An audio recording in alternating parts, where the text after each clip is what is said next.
Welcome, ladies and gentlemen, to another Heroes Lounge Mega Monday matchup. And joining me this week, it's Samu, casting manager. Hello, everybody. So today it's Division 4, Giborim versus Bunter Haufen. And contrary to what the score says at the top of the screen, it's not 2-0, it's 0-0 so far. It's going to be a best of 3, and the teams are assembling as we speak and getting ready to start the map draft and stuff. But Division 4, but these teams are not doing so great in the division so far, are they, Samu? No, on the side of Bunter, Haufen, currently see them on the 25th place, while we see Giborim on the 26th place. Yes. Out of a total of 27 teams, so they're very close to the bottom, but they're still going to bring us a hot game today, I believe. Yeah, but, so the thing is, these are closely matched teams. So let's say neither of them are at the top of Division 4, but obviously Division 4 is only the middle division. There's three above, three below. There's a total of 7 divisions. So, these are rough teams that are roughly in the middle of Heroes Lounge as a whole, and they're quite closely matched in terms of score in Division 4. So I think we're expecting both of them to be pretty closely matched, and it could be a close game. But also, because they're lower in the division, we might see a little bit more of kind of slightly exotic drafts and stuff like that, potentially from these teams. Looking at both teams so far, we had both teams with one game on the side of Chogal already. Maybe we're going to see something like this coming out today again. Yeah, Chogol could be spice. Yeah, I mean, I mean, is that the only kind of meme pick they've done previously, or have they done anything else along those Side lines? of Bunterhaufen, we have one kind of unusual pick with Lunera being the most played hero. It's not a meme pick, but it's just a rather unusual played hero. We also see some scary heroes like Maiev, Kira coming in. From them, they had one game with Vikings, one game with Abathur. So maybe we're gonna see something along those lines as well with the pressure like the Vikings Abathur, or they had also one game on Sagara so far. Well, There's some macro style. we've got some news on the maps actually that might affect that because the first game is going to be played on Dragonshire. Now, Dragonshire. Sorry, no, it's not. It's going to be played on Battlefield of Eternity. Dragonshire has been banned. But yes, the first game is going to be played on Battlefield of Eternity. And it's not really a macro focused map, and I don't think we'll see anything like Abathur or Vikings on there. But you could potentially see a Cho'Gall in that situation, couldn't you?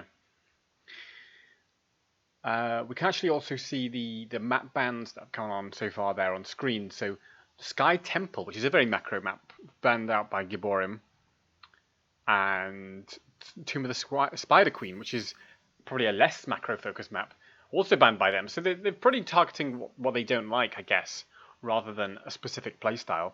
And on the other hand, Volskaya Foundry, the second most popular in Heroes Lounge, has been banned out by Bunterhaufen, and so has the Dragonshire that I mentioned a second ago. Kind of sad to not see Sky Found in this game because I always love to see how teams play around with cams and everything. That's really already showing you how macro focused the teams are. Yeah, so I think there's a lot. I think these teams might be feeling slightly less pressure because, like we were saying, that they're kind of on the lower end of the division, and so they're not really pushing for those top division spots. But they still, they're still playing the match and they still want to get that win in. So I'm expecting to see something a bit more exotic from these teams, but still really trying to maybe wrong foot their opponent. So we might see here on Battlefield, like we said, the Cho'Gall, or like maybe going for very hard race comps with the Li Ming and the Lunara, like you were mentioning, could be good here as well. Valor usually gets banned in the first round, so it's hard for us to say what exactly will get picked up early on. One thing you often see coming out on Battlefield of Eternity is the Ming Ana combo. You have the Nano boost on Li Ming for the Mega Burst. Then the resets kicking in so you can win team fights. Yeah, that's true. That's pretty. I mean, that's pretty devastating, potentially. I mean, well, Ming seems to have spiked a lot in popularity overall in Storm League recently. Now, is that specifically... is that some because of like changes to her talents, or is it just a sort of popular hero for no explicable reason? I think it mainly comes in due to Anna coming back into the meta more. So you've got the Nano Boost, and the Nano Boost just excels on Li Ming because she can take use out of the spell power anti-cooldown reduction, where you have most heroes mainly having the advantage of the cooldown reduction. For example, the Jaina. The spell power is nice, but she doesn't get so much value out of it compared to cooldown reduction. So for most heroes, you can also just use a Malv and take him with the cooldown reduction with the trade, which is also a kind of a mini nano boost, just without the spell power. Also works for a lot of heroes. Hmm. That's a good point, yeah. Get that cooldown reduction rolling from Mouth D. I think we're almost ready to go into the draft, yeah, this game number 1. Both teams are ready. Are you ready? I'm ready. I was born ready to watch this draft of game number 1 in this Division 4 match. Let's go in to Battlefield of Eternity. So, I think, like I say, being Battlefield, probably less of those macro-focused picks. You might not see the Abathur or the Vikings or some stuff like that, but we probably will see, like you were saying, the Ming might get prioritized early on, or the Lunara. What else might get picked up? Of course, there's also the bands we've got to think about first, which is like, might be Deathwing, and might be Oriole, that sort of stuff. Chen is a slightly surprising first ban, but obviously he can be a very strong hero in the right hands. I mean, Chen himself is currently in one of the best spots in the soul lane. You can put him on the same spot as the Rexa, for example, who's also currently in the middle of the meta in terms of soul laning. There's the Oriole ban that I was talking about. Not so surprising, kind of the resurrect value. But one thing that Oriole maybe can struggle with is the Li Ming. That is one potential response to a pick on Resurrect is you get the Li Ming, and when she gets one kill, she gets them all. And that means the Resurrect gets less value. And also the Li Ming with the long range poke can sort of grind Oriole down when she doesn't have a chance to heal, potentially. The biggest weakness of Oriole of Resurrect really is have to die to get value. And dying to get value is never really good. In some heroes it's okay, like the Lyric. But for Resurrect it's really a hard thing, and if you are able to punish it with a Ming, it's really strong. But talking about mages, we see Kalphas as the ban from the side of Bunter Haufen. Now, to me that's very surprising, and I don't know necessarily what goes on in Division 4, but I find Kalphas a surprising ban on Battlefield of Eternity, where Chromie and Li Ming, other mages, both have much stronger race potential. In particular, by the way, there's a Valor first pick for the race. So the Kalphas ban is slightly surprising to me. Is it surprising to you? A little bit, because on Battlefield of Eternity most things go around the Shrine Clear. And Kalphas just, or the Immortal damage, and Kalphas just have none. Looking at the first two picks now coming in from both teams, Bunter Haufen with the first pick on the Vala, probably going into a Q build. On the other side, we see immediately Ming as an answer. She will even be paired up with the Stukov. The Stukov, very strong healer right now, and here we go! It's Deathwing time! Okay, that's spice to let the Deathwing through so far, and then to, now he's been picked, it's going to be interesting to see how they respond to that on the side of Giborim. I mean, you've got to be afraid, especially because the Greymane has been picked up with him, so you can't go for that traditional Greymane response. Greymane with the Cursed Bullet is the strongest counter to Deathwing, because it drops him a lot of health immediately, instantly. And there's also a lot of Deathwing players, like losing half of your health instantly. But in return, then he's not doing too much until level 16, where he gets the percentage damage on his auto attacks. This would be just amazing against the Deathwing then. Yeah, that is true. So I think the Lyric ban makes sense there. By the way, we have now betting open, so you can bet on who you think is going to win game number 1. You type !bet A and a number of points to bet on Giborim, !bet B and a number of points to bet on Bunter, Haufen, and you have about 4 minutes left to bet before the game starts. So there's the Mal'Ganis. Is he going to go for the life swap at 10 to try and punish Deathwing that way? Life swap would be one possibility to do so, especially with the Greymane. We've got the Cursed Bullet, which drops him low already, and then using life swap. We've also got the Imperius in, who can on level 1 take the percentage damage for Deathwing to do more damage into him. So possibility to counter him. Yeah, that is true. Oh, there's the Joanna, which is nice to kind of block some Li Ming orbs, and also just a really strong tank, and who I'm surprised wasn't picked up earlier. But so far, the race potential is definitely in favour of the red team. So maybe that's what I'm a Ninja is going to pick up with this last pick here. I mean, what is the pick going to be? Do you think some kind of... Yeah, there's the Lunara. Okay, so that's not so surprising. Really? Now, sorry, go on. We saw the Lunara coming out more from the side of Bunter Haufen. Now seeing it from Giborim also, because they have it, they know Lunara. Lunara not so good at punishing Deathwing. It's got a bit of percentage damage he can pick up on level 16, but you usually don't necessarily want to pick the talent up. Yeah. This Imperius with some percentage damage against Deathwing really lets Deathwing have some fun into this backline.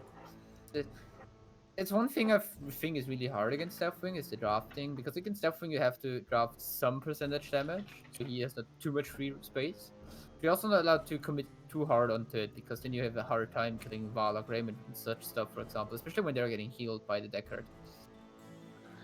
Yeah, so it is a tough thing, and that's why I think Deathwing gets banned a lot, is because he sort of necessitates that change in draft so hard, and that can be kind of difficult for teams to do without messing up the whole draft.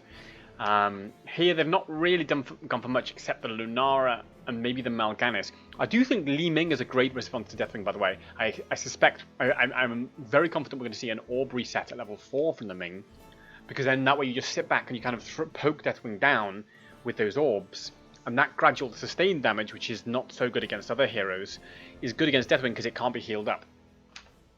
Yes.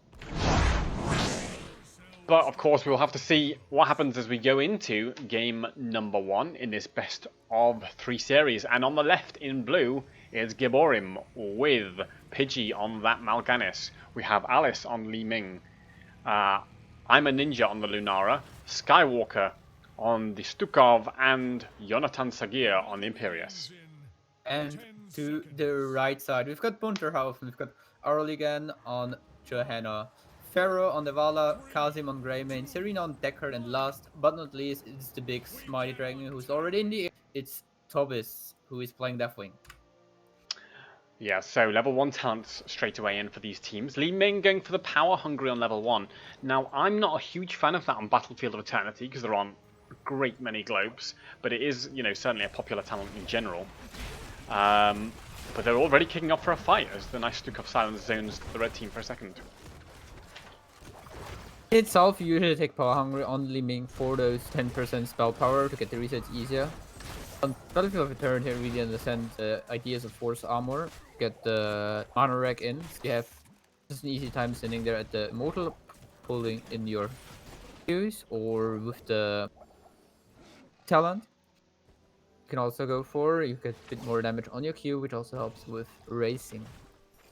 Yeah, that is true.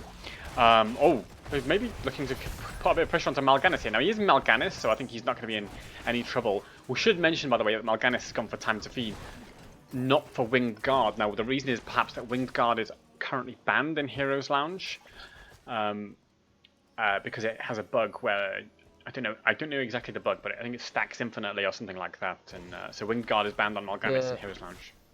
The bug is that you get the 75 physical armor permanently, which is a bit disgusting. Yeah, that's quite annoying. Top lane, we already see the Vala sneaking in for the siege camp, while we've got Imperius dropping low to Deathwing. Yeah, and in response, the blue team tried to invade that bottom camp, knowing that they were 4v3, but apparently that's backfired a little bit, as the Stukov actually got picked off. Now Greyman's under a bit of pressure. Pidgey trying to skirmish there. Oh, and in comes Li Ming, tries to finish the job, but Joanna there to zone.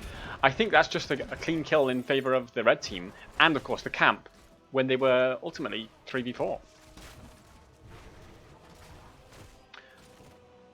One thing we see here in this game as well is the Spine Launcher from Stukov, so he slows with his auto attacks and they become range. It's very annoying for heroes like Raymond and Vala. Auto attacks don't deal as much damage as before, the melee ones. They still deal some damage, and the slow really make them not being able to escape if they don't have any movement left.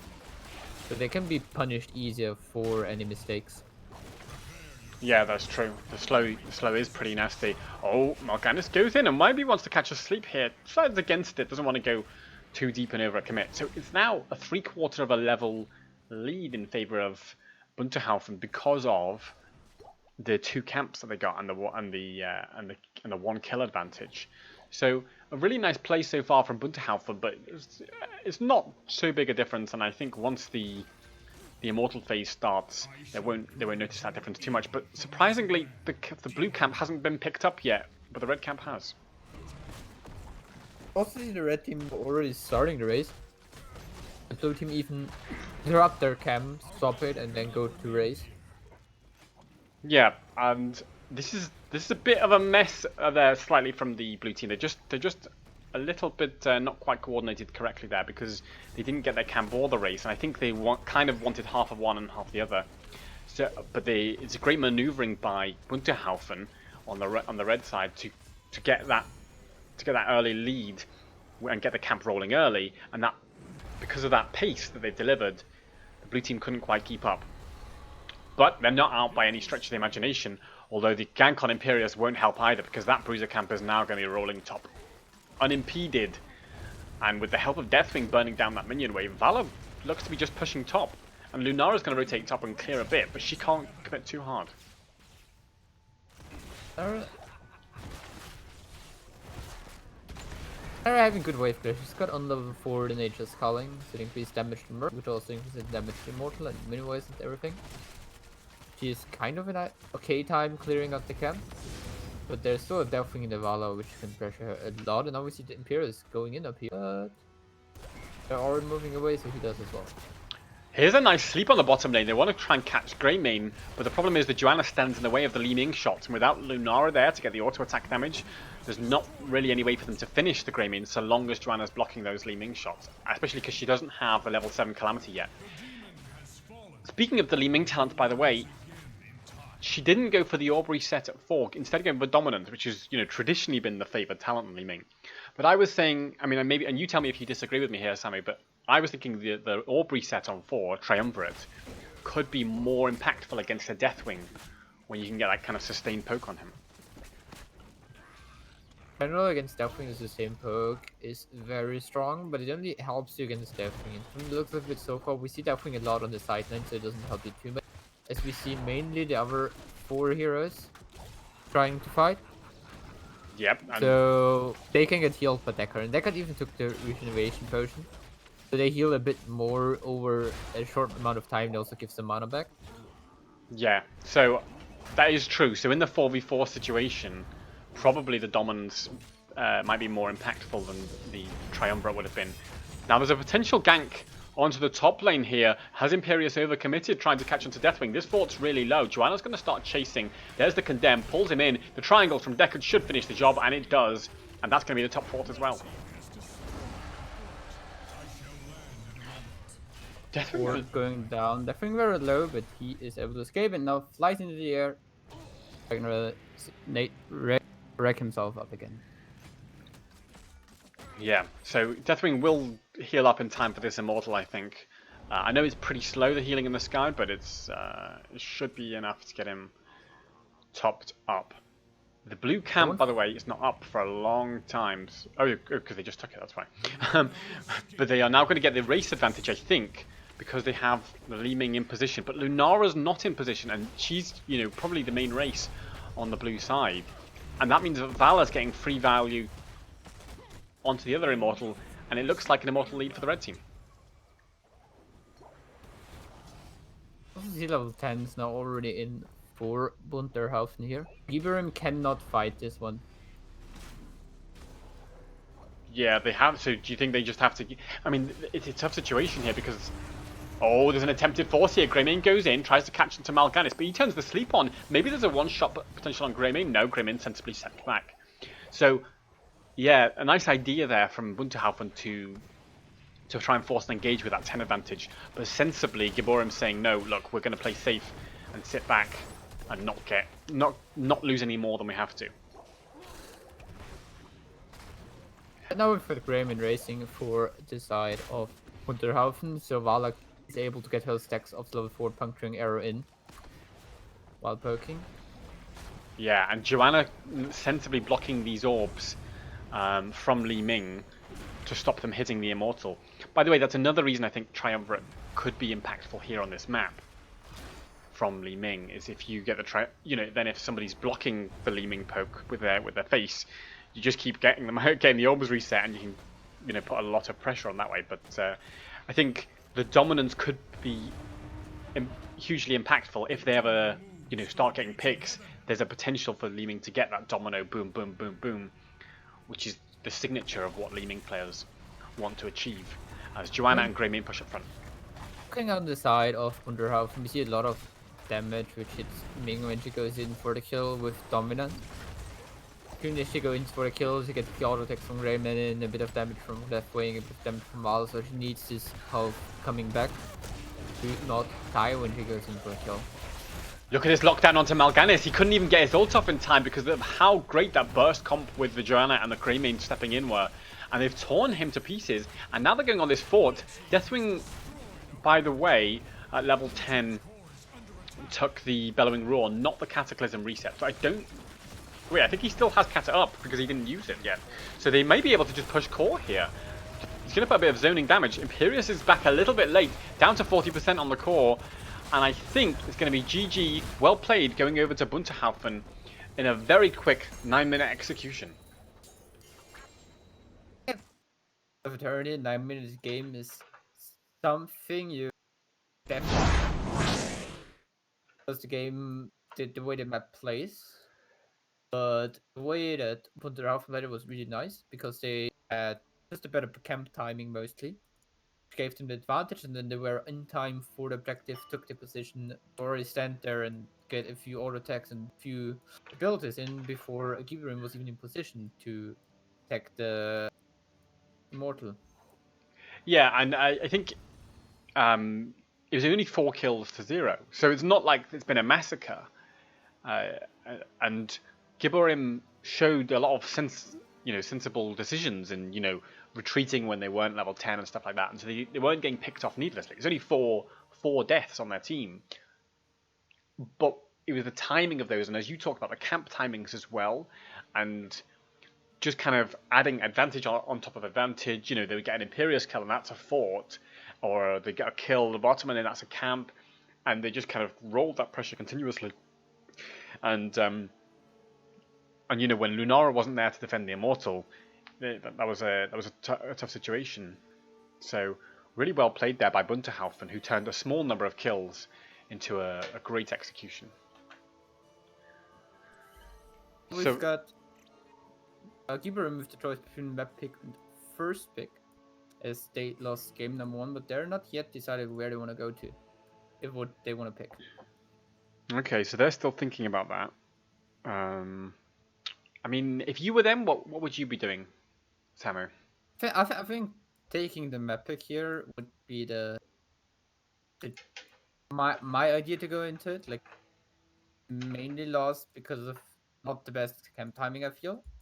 If you go for the map pick and you take a map you're comfortable on, and then you go for that map just so you have everything you're comfortable with, would give you kind of the advantage back to you. But in the meantime, we've already got a decision from them, and they want to go for the first pick. I was going to agree with you. The thing is, though, that Battlefield of Eternity was Giborim's choice for the first map, and that and they did get seemingly like run around a little bit on that map, as you were talking about those camp timings. Great execution there from Bunter. So they've gone for first pick, I guess to mix things up and say, look, maybe we can get a bit more in control of the draft. I think they might be unhappy that they let that Deathwing through, and they weren't quite able to deal with that because the Deathwing and Greymane came together. But we are going to go to Cursed Hollow for game number 2, and that's been picked by Bunter Haufen, as you point out. So let's take a look at those map picks and bans on screen, and you'll see that, yeah, so Cursed Hollow for game number 2. I mean, that seems like a map where we might see more exotic macro-based drafts, maybe with an Abathur, maybe with the Lost Vikings. I mean, do you think that's what Giborim are thinking, that they've got to pull something surprising out? I'd definitely like to see something a bit more surprising.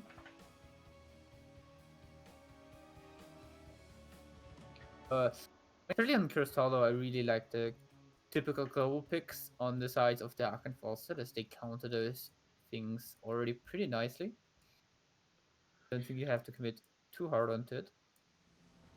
Yeah, so I think that sounds sensible. It's just, and what we might see is, let's say, Bunterhaufen picking up or prioritizing early those globals. As you say, the Dahaka probably, and then when if they then have to deal with an Abathur or a Vikings or I don't know, Samura or something like that, then they've got the global depush to deal with that. I think that still might be the strat of Giborim anyway, although also bear in mind Giborim have first pick, so they could slam that to hack it in early, or the Falstad.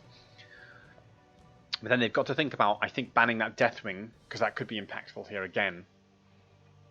And also maybe the Oriole, which we saw them prioritize last time as well. So it's kind of a tough situation for Giborim. But on the other hand, they've probably learned a bit from some of their missteps in that first game, and I think they may be looking to recover this and equalize the series. As I think we're just about ready to go into the draft of game number 2. Both teams are ready, so let's jump directly into game number 2 of this best of.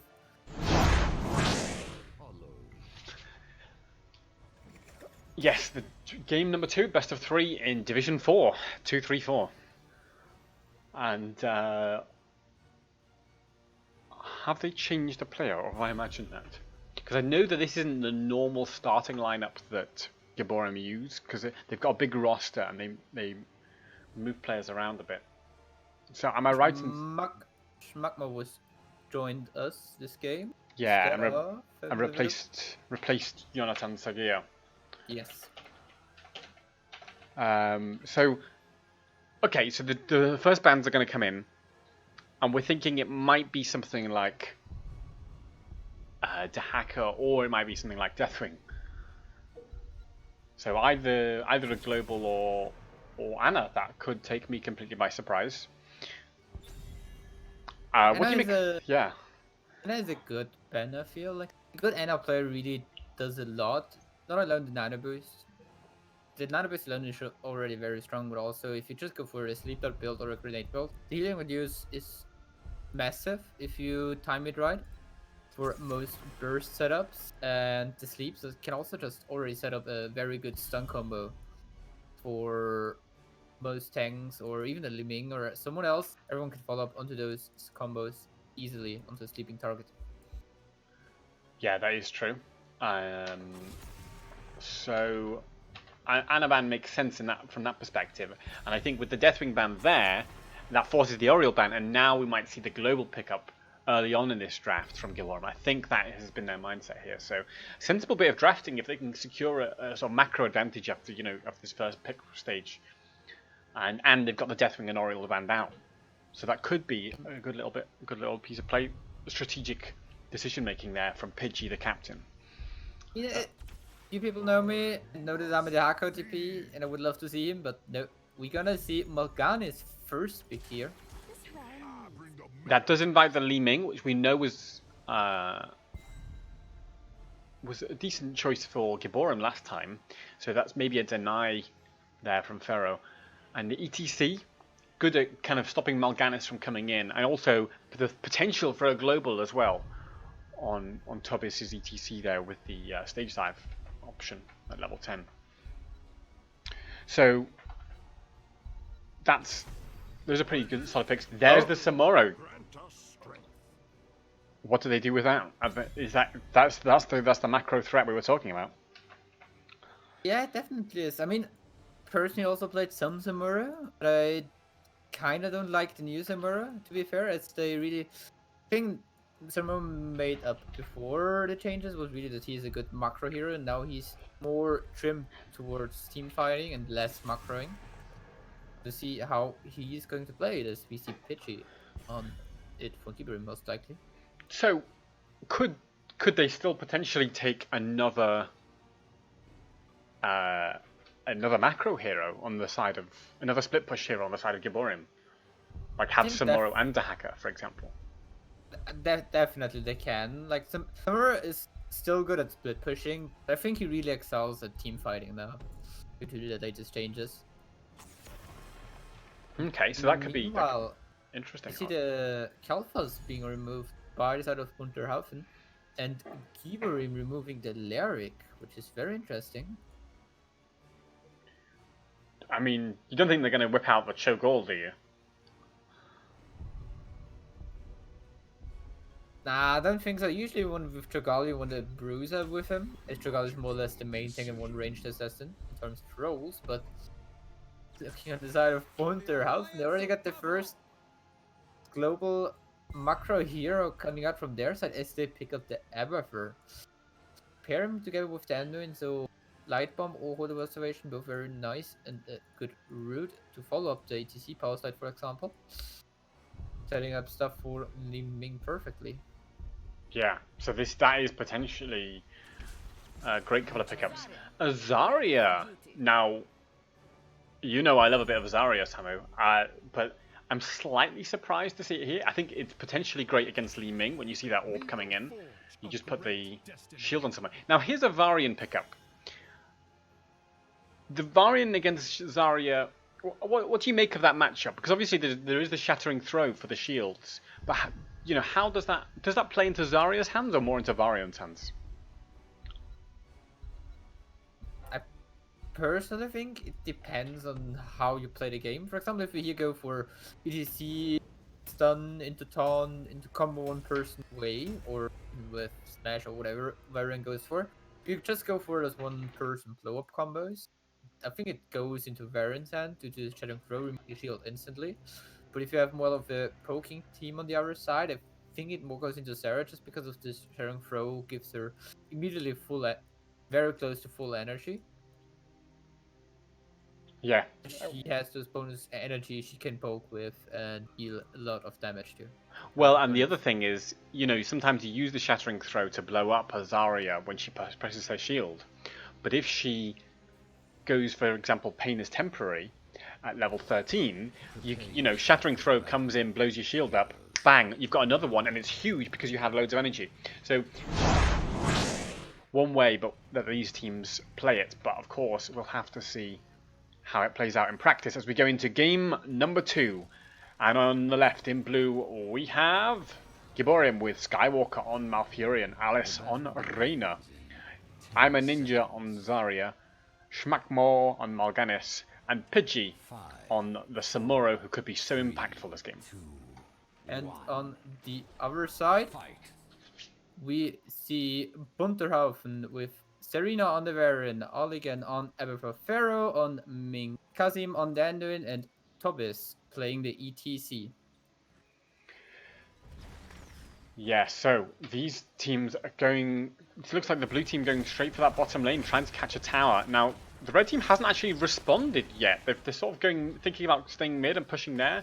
Li Ming's putting a bit of pressure onto the towers, but probably maybe not as much as you would expect. Samuro just chopping down those towers, and Zarya's onto a decent amount of energy already. So it looks like it's going to be a race, mid and bottom. And of course, Abathur can soak a bunch of lanes while this is going on.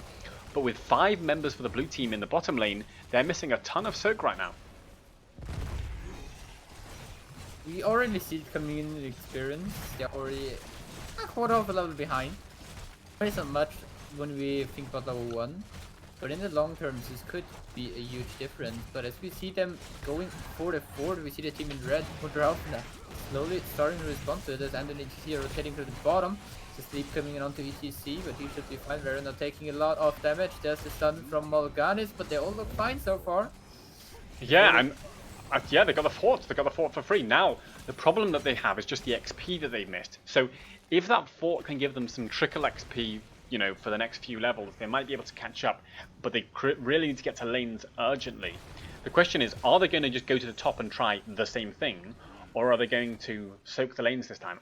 I really think they should be thinking about that soaking, but it looks like they want to push top, maybe catch the Abatha pick, and just try and get structures done early on. And it seems like at this stage in the game, the red team is either happy to give that or doesn't feel they can contest it, as Abatha sensibly digs out of there. I don't think it's want to contest it in terms of level. They currently get the advantage in experience. The higher level they have, especially with Limbing, more explosive team fights, and then getting those in gives them in the late game the advantage, but also makes them up to take the tribute. When we've got an engage coming in here, Pidgey dropping very low, there's a mirror. We see Varen with Twin Blades coming in here. Now they are on the run. Yeah, the Twin Blades is a huge decision here, because it means, because of course it's only the Mal'Ganis really who can peel that, and there's a chance that with the Abatha hat, the Twin Blades Varian is just going to run over the blue team in the late game in particular. Right now he's not such a big threat, and I think, you know, the blue team never felt threatened in that fight, but they're a whole level down in that XP that they've not been soaking, and they didn't really take a fort in that top lane. They took 2 towers, which, you know, given that they paid an XP. Oh, was Mal'Ganis. Trouble, but he goes down, and that means a tribute to help the red team, as well as the 1 level XP lead that they already have. Abatha sensibly gets out of that top, knowing as he does that the blue team is coming up to look for him. So, let's take a look at level 1 talents, as we see right now from the side of Mal'Ganis. We see even guard coming in. Oh yes, that is the banned talent. That's a bad situation for them. I mean, we're not mods and we don't deal with the rules issues, but they shouldn't be picking that, and I don't know exactly what the consequences are, but it's potentially a forfeitable situation. So and bearing in mind they're 1-0 down, if they forfeit this game, it might be, you know, the end of the match. Honestly, I don't think it will come to, you know, that, because I think their opponents might say, look, we don't care. But you never know, as Zamora tries to jump onto Li Ming, but gets a Varian running at his face. The one thing I will say about the Twin Blades choice, as he now picks up the second win to complement that, is that you don't really have as much appeal for that Samuro Zarya, who are going to go pretty aggressive in the backline, I assume. There's the Twin Blades going in pretty deep onto Malp, but he's so exposed. Sleeping now. Can they punish the Varian, who went in very deep, and Samuro's distracting the rest of the members and doing with the save. Gets Serena out of there. But she goes back in, looks for Mal'Ganis, starts chopping down the Zarya, who doesn't have a personal barrier left, and Samuro is the first to fall. And that's going to reset Ming. Goes looking for the Reina, who's going to sit back for now. Are they going to get out of here? It is a 4v5 potential situation. And I think they're going to give this objective, but not after poking, but Reina pays for it with his life. At least we got level 7 now in, and now we see Skywalker on the run, but he cannot run fast enough to escape from Baron with the Everhead. The second tribute going over to Bunter Haufen, most likely with just some a bit more poking, but it's already over. It's exactly what I said before. Like we saw with this experience advantage, we saw level 7 coming in earlier for Bunter Haufen. It's really for Li Ming. Calamity just a huge power spike, and we saw it as Samuro tried to go for her, but they were both low, and she was just able to secure the kill with Calamity. Samuro wasn't able to kill her, then she got reset. With Dominant, she got the health back, and then was able to carry on the rest of the team fight there. Now here's another advantage of Twin Blades Varian. that boss clear potential. They just secured that boss so easily without committing too many resources to it. You know, Anduin only really came out at the end. And so they've secured that top boss. Now the blue team figured out that was going on and they're trying to take their own boss in response. I'm not sure they're quite going to do it in time. ETC and Anduin are on the way. Mal'Ganis has done a nice job of stalling the red team from getting there in time. Lovely, lovely map awareness there from Schmackmo to zone and just control that invasion potential of Bunter Haufen. Now, this is the last fight pre-10 for Giborim, and for Bunter Haufen. So Giborim need to try and make this tribute their own because it's 2 out of 3. ETC slides out to safety. Schmackmo goes in, uses the sleep on the roots. That's a lovely combo there. Can they catch the ETC who's falling pretty low? Anduin with the rescue, but then the Mal'Ganis is going to start to peel. Oh, gotta be careful. Here's the level 10 though, Tobias. Immediately level 10. Picks up the mosh pit. Can he go back in and get some immediate value? Zarya's already dead. But ETC died? Bomb.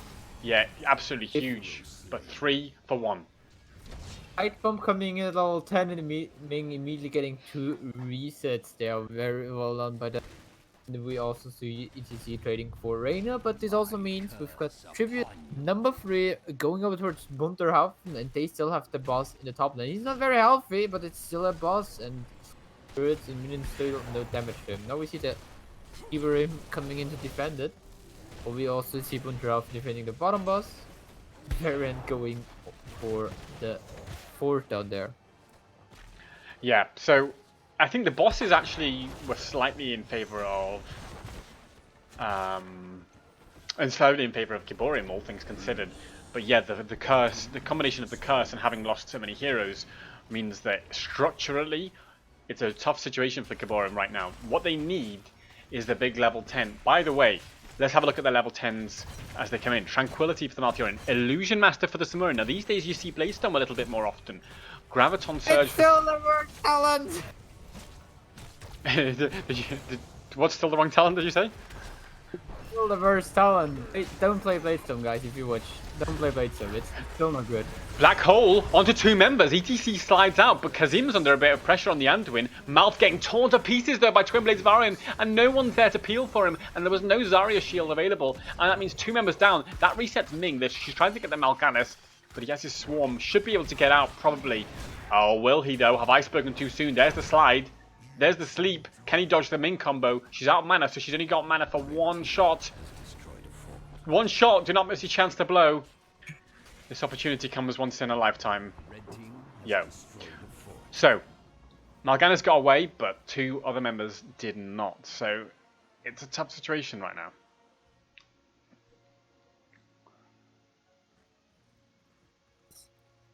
Mal'Ganis getting out. Also see from the side of the Reina's Raider. So no Hyperion with massive AoE damage over the single tower. You just put it onto Ming and just be annoying to her. See from both teams the camps being picked up, Siege and Bruiser camp. Yeah, so both teams doing the camp timings and stuff reasonably well here, keeping the pressure on the lanes. The problem is the Samuro's not getting huge split push value, and Abathur's just getting constant soak. But more importantly, every team fight seems to be going in favour of Bunter Haufen. Now, in that last fight, they had a good start with that on the side of Giborim with that nice black hole onto Anduin, but they couldn't finish him off. And once they didn't finish him off, that's when Varian, who was just running at mouth the whole time, started getting value, sets up Ming for a couple of kills, and it all kind of fell apart.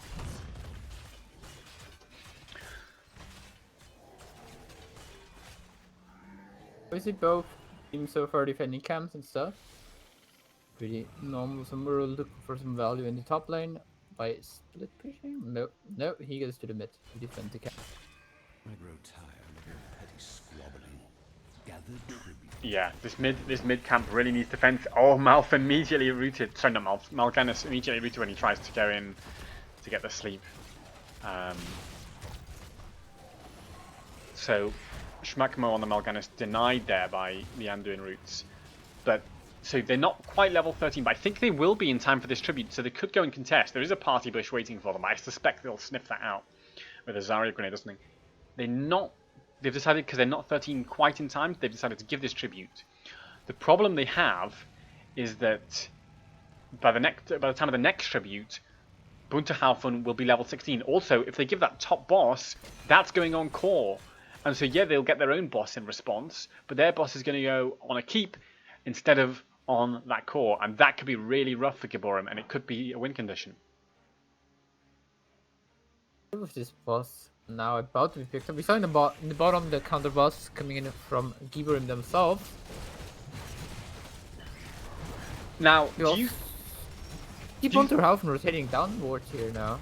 Yeah, I was going to say, do you think Bunter Haufen should care about this boss? As Ming tries to one-shot Reina, doesn't quite get it, but ETC gets denied out there by a Malfoot, which is quite nice. Reina sensibly steps back. Alice, she's only on a quarter of HP. Oh, and the mosh pit completely denied somehow. I think it is the Anduin pull kind of caught him by surprise. Ming's pretty low though, so she's got to be a bit careful. Samuro trying to dodge stuff. The Zarya shield provides a bit of protection. ETC slides in, doesn't have the mosh pit though. Tries to catch onto Reina, who uses a sensible knockback. Mal'Ganis with a great zoning here. Skywalker tries to put a bit of zoning, but Schmackmo might be left in no man's land. And of course, in the meantime, this boss is pushing on the core. And yes, as we said, that blue boss is still pushing. But again, I'm slightly surprised that Bunter Haufen have gone to defend that boss instead of maybe looking to core here. But this has given the opportunity to Giborim to defend. There's a bit of health on the core. It's down to 81%. And what we see Bunter Haufen, as you said, defending the bottom boss, so they make sure they got the keep, they leave it up. And they also got Mule on Everfirst, so this keep will be full life soon again. Yeah, and that's one of the kind of disadvantages, I suppose, of not pushing hard with your boss. But of course, there was no option for Giborim to push hard with their boss because they had to defend that core, which was under threat from the boss. So, not quite going so well for Giborim at the moment. If we try to get flashbacks towards the start of the game, we saw very aggressive from Giborim at the bottom first, taking out the fort, and at the top, bringing the fort to half health. And now with Mule coming in at level 7 from Everford, we see the fort again back to full health. So you don't get against Everford structures you don't immediately finish. Will get healed up again. You will have a harder time picking them up again. Yeah, and it's slightly surprising to me because Giborim, like you say, showed that initiative at the start of the game when they thought, look, we've got to put the pressure, we've got to take the forts out, as you point out, to stop the Mule getting value. But after Abathur actually got Mule, they seem to have stopped with that strategy, and so they've kind of lost the edge in that sense. They lost a bit of the initiative as Serena goes in, charges onto Reina, but there's a nice knockback followed by a black hole. Can they kill Varian here? Lovely unstoppable from Zarya, stops her from being hit by the light bomb. But Mal'Ganis was too deep. There's a chance of a mosh pit here. Haufen in a bad spot. Going down. Can they chase for more? They've already got the mouth. Zarya gets away. Maybe Varian's going to die though. No, not quite. Samuro couldn't finish the job. The combination of the Anduin healing, the second wind, and of course the Abathur hat kept Varian alive. Kills for the side of Bunter Haufen. So the boss is up in 150. The curse doesn't do too much for them. Avoid we see Pitchy jumping very low here as Pharaoh goes in on the Ming, but he gets out, and now it's Arena. The Variant going in, securing a kill on the Variant, and at least the keep is gone. Here's a sleep from Schmackmo, but gets rooted by Anduin, which completely denies his idea. He might have to use his ultimate just to stay alive, but he wasn't up for another 10 seconds. There's a black hole from Zarya, but what's that going to achieve? There's the light bomb, nicely dodged by Pidgey, who's doing some good work on this Samuro. But I don't think that they can survive this. Yes, it's the curse in their favor, but it's all up to Zarya now in terms of damage, because Reina's not alive for another 8 seconds, and this core might be dead in 8 seconds if they don't do something fast. Skywalker goes in. Surfer is in here now. He goes down. This looks like Thor is dropping. It's GG, well played to Bunter Haufen, who looked very confident here in game.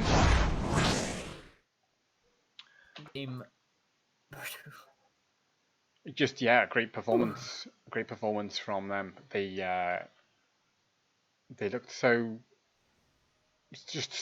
confident there on the side of Bunter Haufen. very much in control of the map, and the Abathur got so much so, 13.9k, 14k effectively, versus the highest on the blue team was 8k.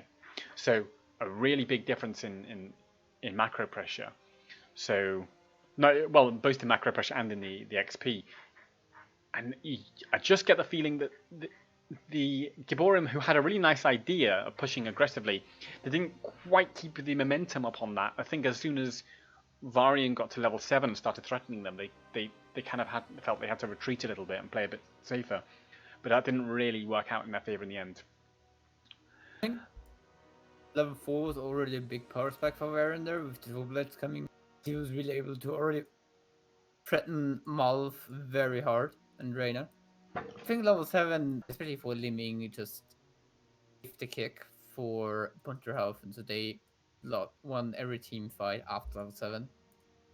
Yeah, absolutely. The calamity from Li Ming, as you say, just like boom, that stopped Samurib from being able to threaten the backline, because then there's that damage that doesn't need a skill shot to hit, and that was a really tough situation, I think, for Giborim. So commiserations to Giborim, who looked like they had a lot of initiative here, and credit to them for a quality effort, and against what seemed to be a very tough opponent, Bunter Haufen.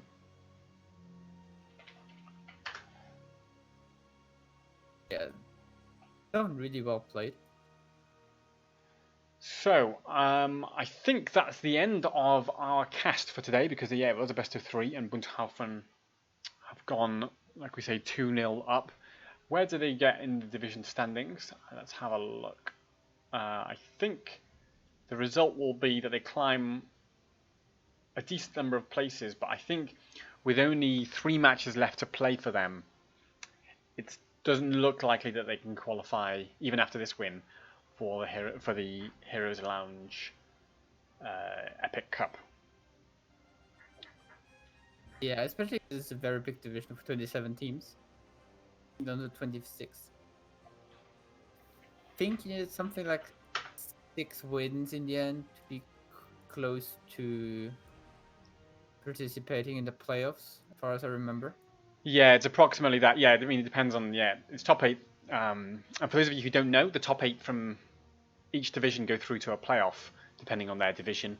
And the draw show for the group stage of those playoffs will be on Sunday, the 1st of March, live on this channel. So definitely tune in when that happens to see how the teams go. But for Giborim, it's almost certainly not going to be the playoffs for them for this season. But good job from them in putting some nice ideas and some good threats, especially without Samuro there in game number 2. But that's all we've got time for on today's show. Any concluding thoughts, Sano? No. Fair enough. We're going to raid you over to Heroes at School, who is casting the Division 1 match right now between Exxon Esports and Exxon Black. So there's going to be some really top tier Heroes Lounge action going over on his channel. So, but for us, for now, it's goodbye, and we will be back next Monday with more Heroes Lounge Mega Monday matchup. Goodbye. Thank you everybody for watching.